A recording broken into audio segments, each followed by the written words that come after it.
Think Tank, Think Tank, Think Tank. Hey, it's Brian here, one half of the Think Tank guys, with another episode of 52 Ways to Put Your Policy to Work.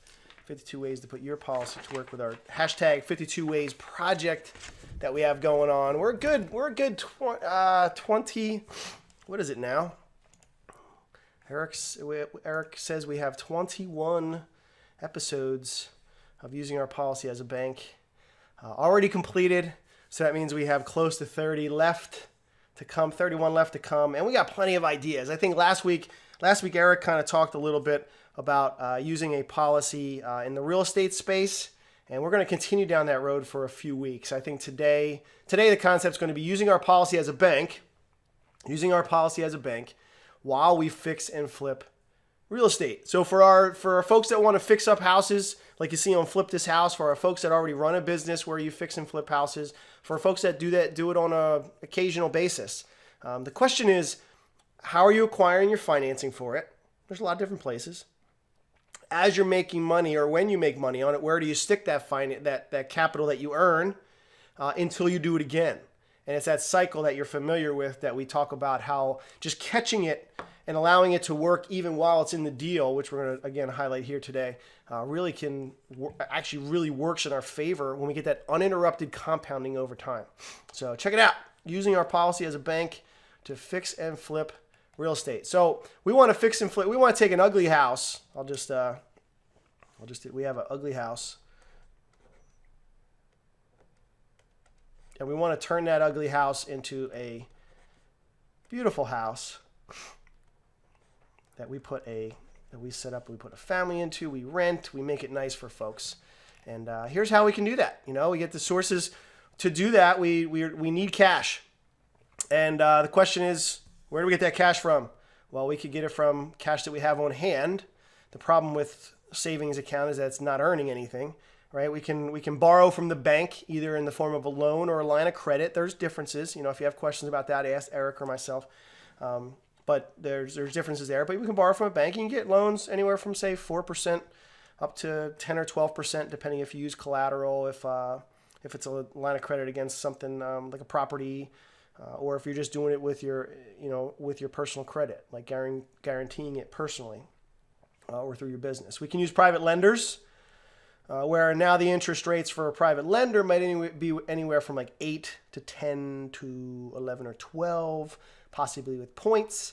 And then we can use credit cards, where the interest rates owed on the dollars, especially cash advances, can be the same as the purchase interest rates.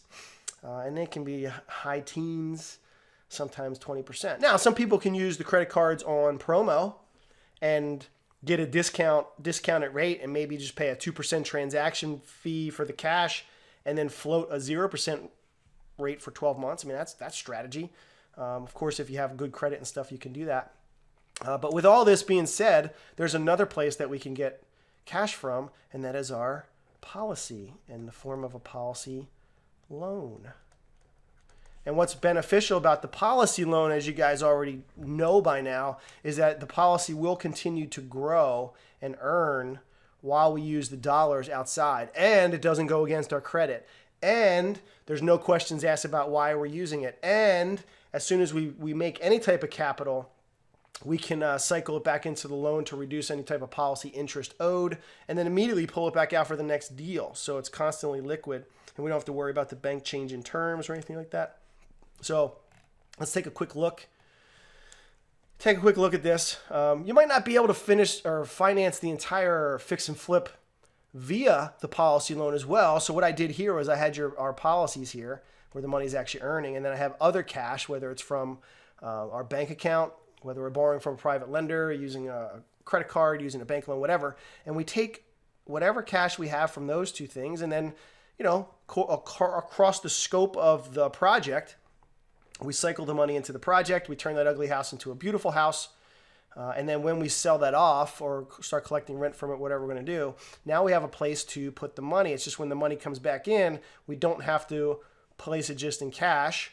Or we could pay off any type of credit card and stuff like that. But we also have a place to put it back where it's productive, which is inside of our policy. On a side note too, I was going to think about drawing it this way. I have a friend who's working on a rehab project right now where he actually lifted the house up 10 feet on these hydraulic like lifts. He was showing me a picture and kind of describing, lifted it up like 10 feet so they could fix the foundation and build a lower floor on it. The pictures are incredible. I couldn't have done that justice with this picture here.